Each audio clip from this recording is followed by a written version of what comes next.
What's up, everyone? Thanks for coming back. We appreciate y'all for liking, subscribing, commenting, and jumping over to our vlog channel and subscribing there as well.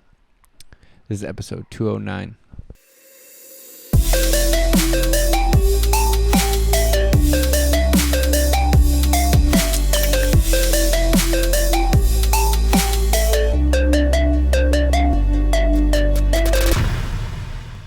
All right. We're back with Lost in the Pond once again. Yeah, he's been on a roll lately.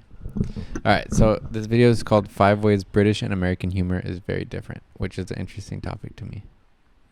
All right, let's see. There's a huge debate about this online, like on social media. I have to say, like, I guess because I'm American, I don't think British humor is better than American humor.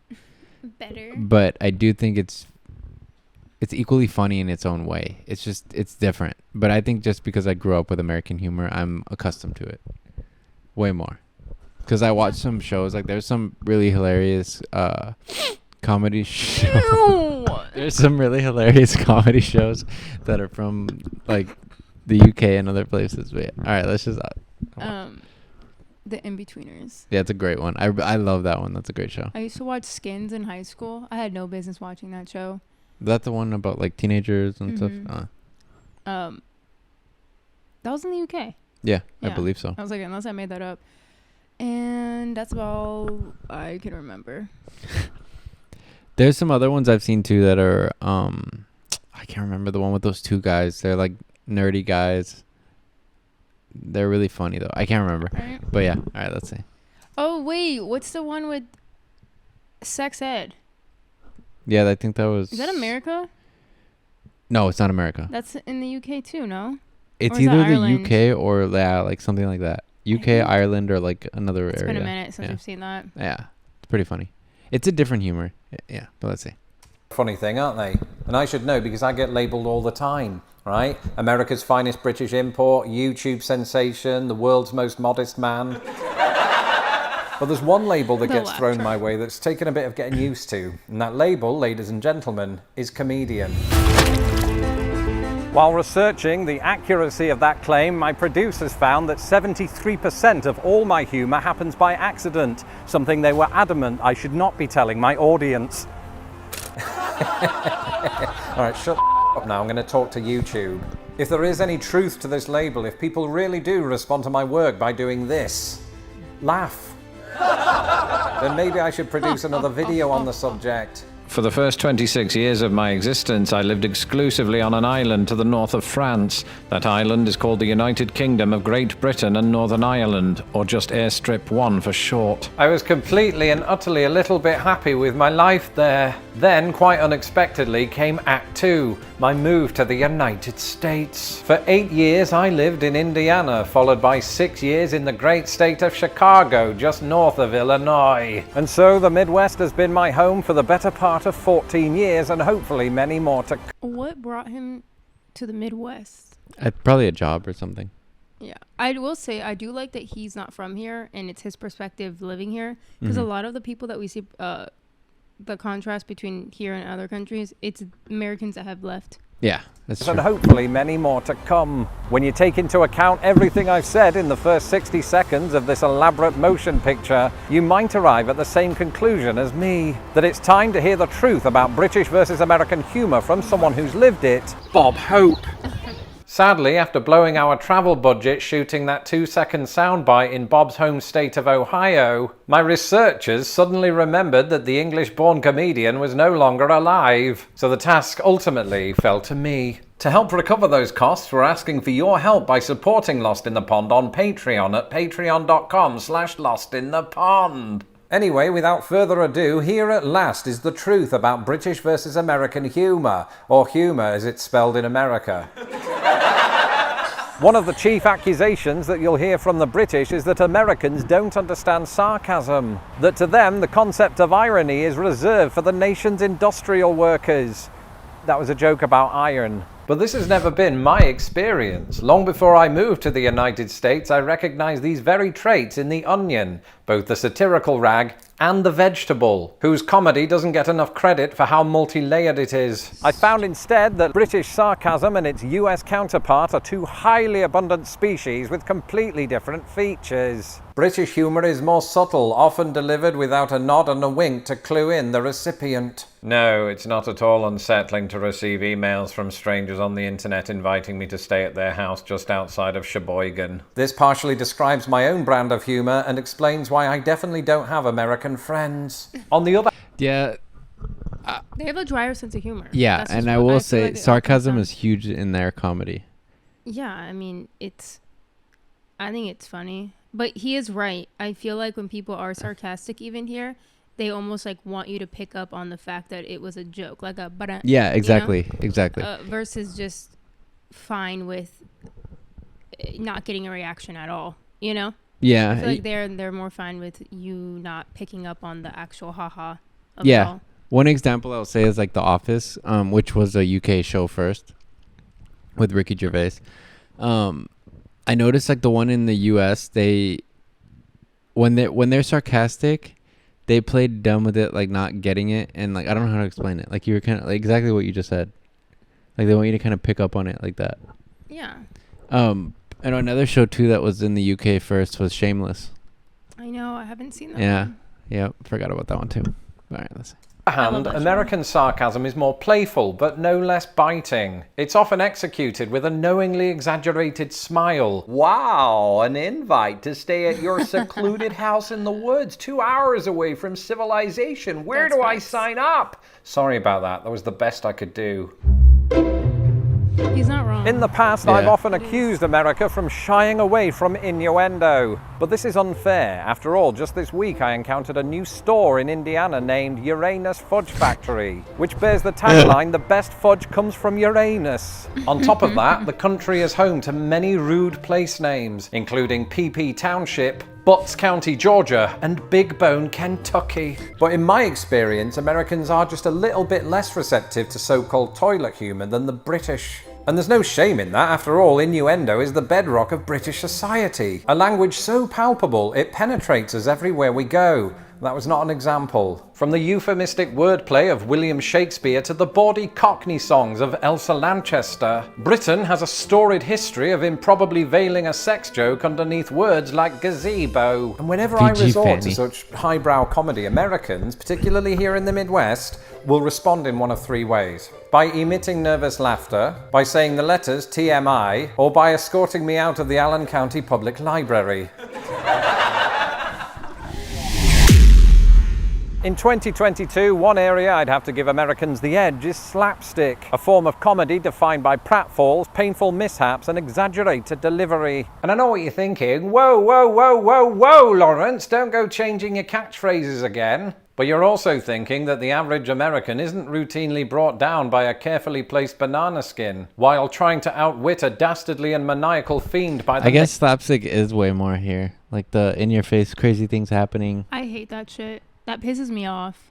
It's kind of funny. I like it. Like The Office had a lot of that. Workaholics had a lot of that. It's Always Sunny had a ton of that. Maybe I need to see an example because I don't. To me, what you're explaining. I'm just talking about like crazy situations happening, like that are over the top. I've never heard someone define comedy calling it slapstick. I've never heard that. I've heard that term, but I might be mistaken. But I have no idea. I've never seen it in action. Yeah. Like I've never dug to see what that was. Game of chuckles. That stuff is just on TV. And this is true. Many of the comedic differences that separate our two countries play out in accordance with a script. And slapstick is no different. Now, I'm not going to stand here and tell you that Britain does... Yeah, it's like that. Like if you're falling, if you're... So it's like us laughing at you. Yes. I guess. We have a lot of that. Like when in The Office when what's his name? Michael. He would always hurt himself or do something, or like Meredith getting hit by the car, or like things like, there's always like these crazy things happening. Doesn't have its own bumbling, buffoonish characters that orchestrate one outrageous catastrophe after another. I mean, I think we've all seen the news this week. And of course, my homeland has given us the likes of Charlie Chaplin, Benny Hill, and Mr. Bean. Moreover, early slapstick can be traced back to Shakespeare's comedy of errors. Okay, but that's the thing. Like, I remember watching Mr. Bean when I was young, and I just never thought he was funny.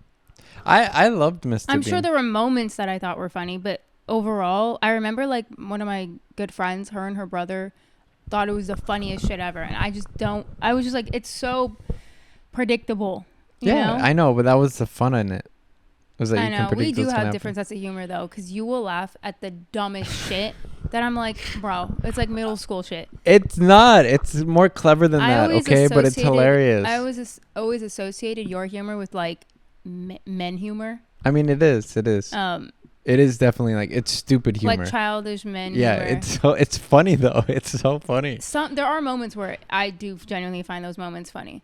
Like when I also didn't care for like Adam Sandler and Will Ferrell when I was a kid. Those are my favorite. Yeah. Now I've grown to appreciate them because I see the work ethic they've had throughout their careers. Yeah. So I can see how it's funny, but I just remember thinking as a kid, like, you guys were not funny. But the thing that I would always think about is like, it's the writing and the execution behind it. And I'm like, there's a lot of work that goes into writing and executing when I became it. an Even adult, if it sounds stupid, that means that they just were able to write it and execute it really well. That's what I'm saying. Like, I grew to appreciate it because I see the effort as an adult Yeah. versus when you're a kid and, I don't know, I just...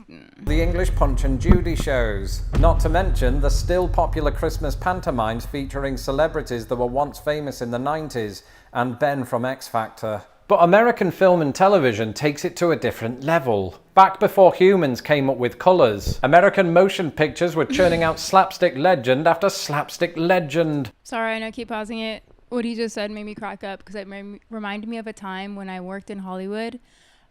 This manager had just gotten hired at this souvenir place I was working at, and I was assistant manager. He was a manager, and he convinced so many of the employees that What? at the time I was like maybe 20, and I would say the oldest employee under me, like the majority of them were like teenagers. They were probably like 17, 18, 19, whatever. And he convinced the majority of them that the world used to be in black and white.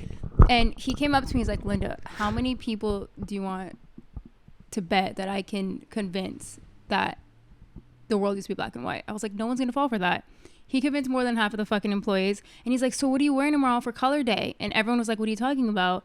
He's like, for Color Day, we're celebrating when the world was like became in color. Yeah.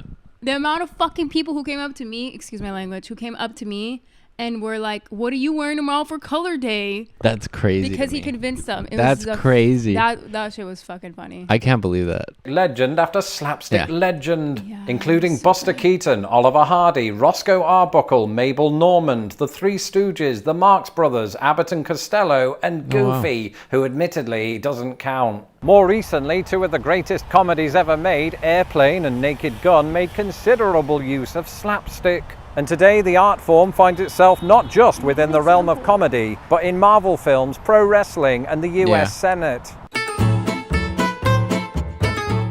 Surreal humour, comedy that employs absurdist themes in order to subvert the norms of reasoning, is something that's long been associated with Britain and onions. One of the most famous examples of this is Monty Python, which brought us the Dead Parrot sketch, the Lumberjack song, and the Ministry of Silly Walks. I've heard it said that Monty Python is too sophisticated for Americans, that the funniest joke in the world would yield little more than a chuckle. But this seems at odds with the Have you rate at seen which Monty Americans tell me that... Yeah, I had a friend's dad who was like obsessed with Monty Python, and he would funny? always play it. I didn't really get it because I haven't seen it. it wasn't that it was like Also young. It wasn't. I was very young, but it wasn't that it was like.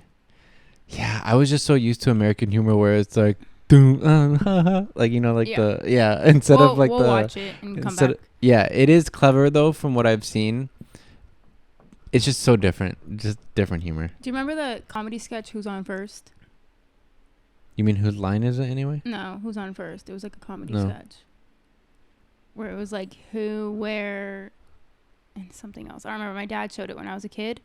That was fucking funny to me I don't remember. because the person's name was Who, and like who's on first, and he's like who, is on first, Oh. and he's like, no, I'm asking you who's on first. I never And then, heard of that. What's on second, or some shit like that. No other comedy comes close. Don't believe me? John Cleese himself said as much 3 years ago. Monty Python, or Monty Python as Americans would say, was a British cultural phenomenon whose impact on America was bettered perhaps only by the Beatles and Lost in the Pond. And while Britain has gifted us other absurdist heavyweights like the Young Ones, the Mighty Boosh and the Day to Day, it would be absurd in itself to ignore America's own contributions, which include Thank you. not just the Naked Gun and Airplane, but Adult Swim, Portlandia, Yeah. and Dream Home Makeover. I like Portlandia. I used to love Adult Swim. Adult Swim had so many funny things. Robot Chicken, Aqua Teen Yeah. Hunger Force. I was a kid watching these things. Well, because they were cartoons and they would be on at like midnight. Yeah. And you just thought they were late night television, like cartoons. Yeah, they were Not hilarious. appropriate, So. but they were good. Yeah. Futurama. Every now Yeah. and then, amid the general sense of laughter, comedy can take you to places you didn't expect, like Ohio. Are you really sure you can't tell that this is Illinois? But it can also take you to an emotional place. A place you might not ordinarily associate with a comedy club or a sitcom. It's a character suddenly lifting the veil on his or her sadness, loneliness, or fears. It's David Brent begging for his job back. Yeah. It's Edmund Blackadder going over the top. Nan's last scene in The Royal Family. The final I don't shot know. of Fresh Prince. The Golden Girls saying goodbye, and That Funny Feeling by Bo Burnham. It's when the laughter Yeah. dies down. And you're standing there wondering if you really are a comedian, or if you're forever doomed to play out that fantasy in your bedroom, like you did when you were 12, before you knew the meaning of the words self-employed and tax return. Before putting this video together, I briefly determined that British comedy, with its penchant for the understated, probably had a finer grasp of comedic pathos than its American counterpart. But in listing off those examples just now, I'm not sure that's true. At the heart of all good comedy, irrespective of its country of origin, is a depiction of the human condition. And for once, I'm not talking about bowel movements. What I'm saying is, British and American comedy have an equal ability to punch you in the gut. I might be talking about bowel movements. And on that note, thank you for watching this video on British versus American comedy. As it happens, I test out most of my jokes on Twitter, where you can follow me at Lost in the Pond US, and don't forget to subscribe to my channel so that I don't have to. Until the next video, goodbye. I don't know Alright. if anyone here has seen the show Baby Reindeer. Oh yeah, you that's should an on insane Netflix. show. It is very well done, and oh my gosh. Did you Yeah. hear that or no? Yeah. Anyway, very well done. If you haven't seen it, trigger warnings. There's a, essay in it, so keep that in mind. But it's a really good show in general, and the main character is playing himself, Yeah. and part of his experience was him trying to be a comedian. So do you remember when he would do stand-ups and they were just like horrible? Like Yeah. horrible. That's what some of the that's what I feel like some of the humor that he's talking about. I think he's Irish, though. I'm not 100% Pretty sure he's Irish. Yeah. But anyway, that type of comedy, I feel like it on that side of the world is funny. Whereas here, we wouldn't laugh at it. Yeah. Because yeah. even when he was doing some of his stand-up sets, I was just like, oh, sir, you're barking up the wrong tree. Like, I don't think anyone's... Yeah, I think the comedy over there too, I think can touch on darker areas of life. I noticed But that. even he didn't have dark humor in his No, I'm sets. just saying. They were more like what I would assume is slapstick comedy Yeah. after what he said. Oh, yeah, the way he was doing like, it, yeah. Like you Yeah. we're pointing and laughing at you. Yeah, We're not laughing with you. that's a good point. Yeah. And so that just kind of reminded me of that. Yeah. But That is a aside good from show, that, by the the way. show is really good. You should watch it if you haven't seen Yeah. it. All right. Well, that was an interesting and funny video. Leave your opinions and comments below and subscribe. Like the video. Tell us a joke below. Yeah, jump over to Just kidding. the vlog channel and subscribe as well. But yeah, also drop a joke in the comments. All right. We'll see If you you on the next want, one. you don't have to. Thanks for watching.